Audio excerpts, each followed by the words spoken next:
Hi, I'm Peter Travers, movie critic for Rolling Stone, and this is our first show of the new year where we talk about new movies that are out there. And if you've been reading me or you just go to the movies in January, you know what it is. It's the burial ground for every piece of crap that Hollywood has turned out. So I'm not saying there's no crap, but I saw two movies right at the beginning of January that aren't bad. I don't know how this happens. I'm going to start with the one that I think will make a lot of money this weekend, and it is called Daybreakers, and it stars Ethan Hawke and Willem Dafoe, who I am just fresh from doing an off-the-cuff interview with. So you should watch that, because Dafoe will also tell you about why he and Ethan Hawke signed to do a vampire movie. This is a different kind of vampire movie. It is directed by two very young, identical twins named Peter and Michael Spierig. And they're Australians, and they came to these stars, Sam Neill is in the movie too, and said, want to be in my vampire movie? And these stars said yes. And why did they say yes? Because the script is actually funny. The movie is gory. It makes all that Twilight crap look like the horrible, dull, romantic girls' movies that they are. This is a movie that's full of blood, but it's set in 2019. And Ethan Hawke is playing a hematologist whose job is to go around finding a substitute for blood because all the humans are almost dead. There's only 5% dead. You can't farm them for blood anymore. And everybody in 2019 is like drinking the blood, human blood, like it's fine wine.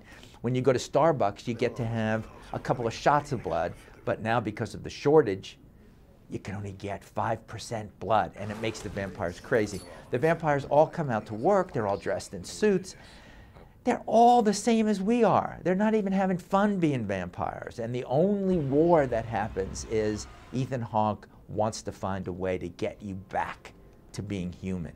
Willem Dafoe is one of those vampires who used to build muscle cars that the vampires could drive during the day that would make it look like night and not kill them.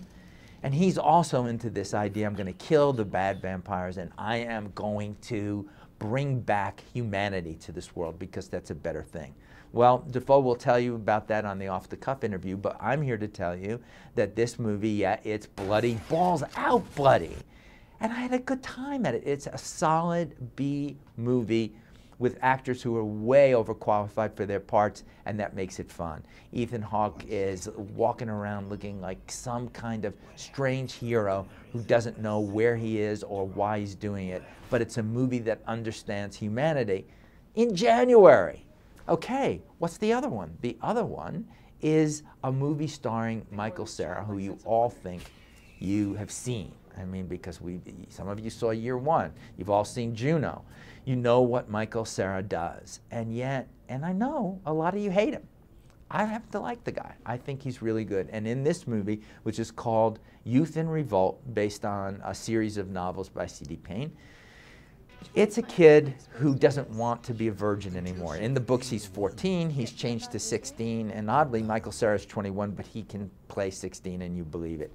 This movie opens with what I would call an epic scene of masturbation. I have never seen jerking off on screen done with so much enthusiasm as I see in this one. So if you hear me saying that, you're probably saying, I'm going to see this, or I'm never going to go near this movie. What a cast the director Miguel Arteta has come up with. This is the guy who did Chuck and Buck and The Good Girl. He's on my really good list of directors. He doesn't do the sappy kind of teen romance thing that usually inflicts the beginning of the year. He has got Michael Cera chasing after a girl of his dreams who's played by a newcomer named Portia Doubleday. And I think she is also terrific. But what we're seeing is Michael Cera not having sex while everybody, his divorced parents, played by Jean Smart, is having sex with Zach Galifianakis and Ray Liotta. His father, his divorced father, played by Steve Buscemi, is chasing 20-year-old girls everywhere. But it's poor Michael Cera that's not getting any. And of course he has the great character named Nick Twisp.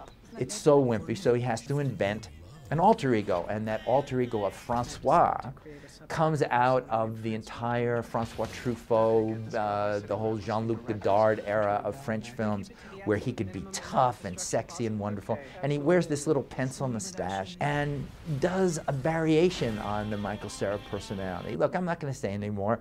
It's really funny.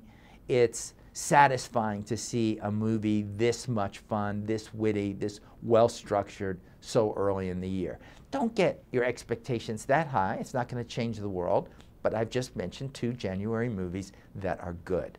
All right, you think that it's time for the Scum Bucket? You know, I'm not going to do it. You're going to have to wait till next week because I didn't see a movie that I would think would go in the Scum Bucket, but you always yell at me when I do this.